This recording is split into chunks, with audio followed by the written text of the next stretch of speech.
Good morning. A little bit early, so if you're feeling a bit bleary-eyed like I am, good cup of tea first, isn't it?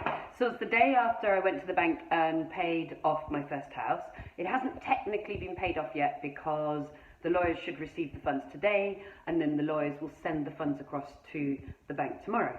And that is me, a real milestone. And I don't know if you saw the video, but I was kind of like really relaxed about it before I went into the bank, and then after I did it, I was like very giddy, and I didn't know what to do with myself. But I've just been reflecting on the whole journey, if you like. Not so much for me to go, hey, look what I did, but more to see how it reflects back for some of you guys. Because you'll all be at different stages. You know, some of you will be like, how do I even start? And some of you will be like, yeah, I'm quite far along. And so your vids, you know, I think I've got a light in my head. Some of you guys, the vids will just be kind of a good reminder of what you already know. It's just like, oh yeah, that happens. Yeah, I've already seen that happen. Just because I'm spotting patterns, really.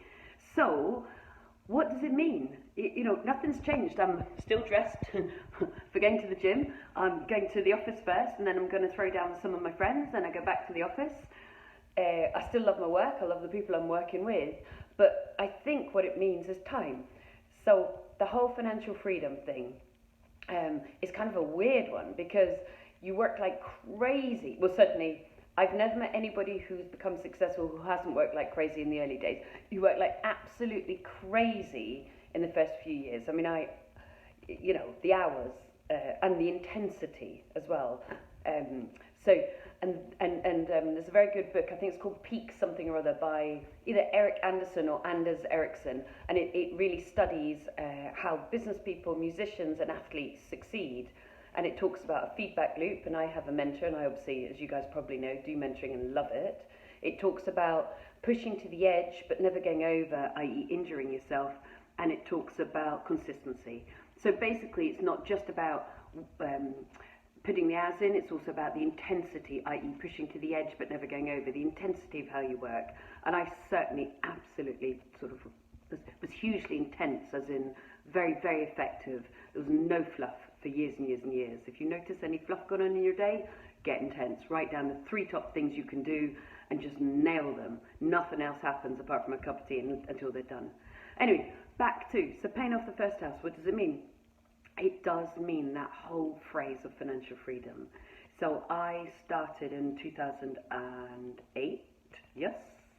Well, really, I learned in 2008, and then I started buying in 2009. So it took me a year to learn, did nothing, just learned. And this is the end of 2017, so, you know, that's the period, really, isn't it?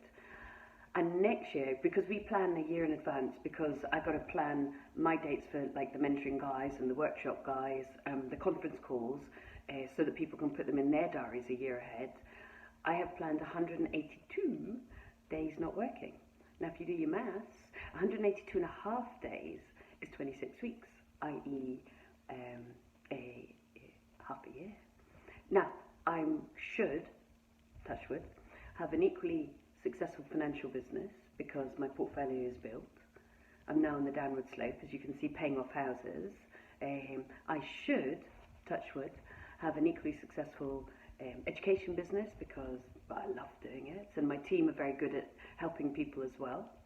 Although I'm the one that does all the mentoring, so if you want to join, yeah, I'll be kicking your ass. I'm keeping it very simple. So, and I should have a very good online business because I absolutely adore creating really, really high quality products for you. But because there's an underlying major asset, the portfolio, I have planned 50% of the year off and 50% of the year to work and create and develop and enjoy and improve. Well, that is, isn't it? That's financial freedom. So I'm still dressed in the same gym gear as yesterday.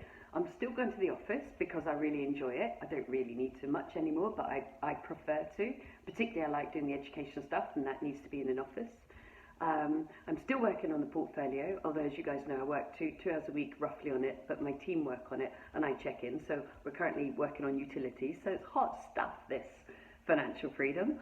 Yo! But it does mean that there's no way in a job earning what I currently earn, I'd be able to say to my boss, no, honey, I'm taking half the year off. Yeah, but I can. So there's the proof, if you like. You work like crazy.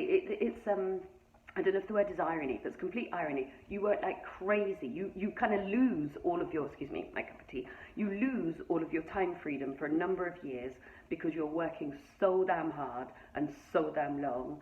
And then all of that work is popped into assets, and then your assets free you up. So it is classic financial freedom. I've seen it happen myself, and know it can happen for you guys. Good luck. I shall go to the office now before it's, can you see? It's just starting to be daybreak. I'm going to try and hit the office before the other guys, and then I'm going to do a workout in the day. See you soon. Bye.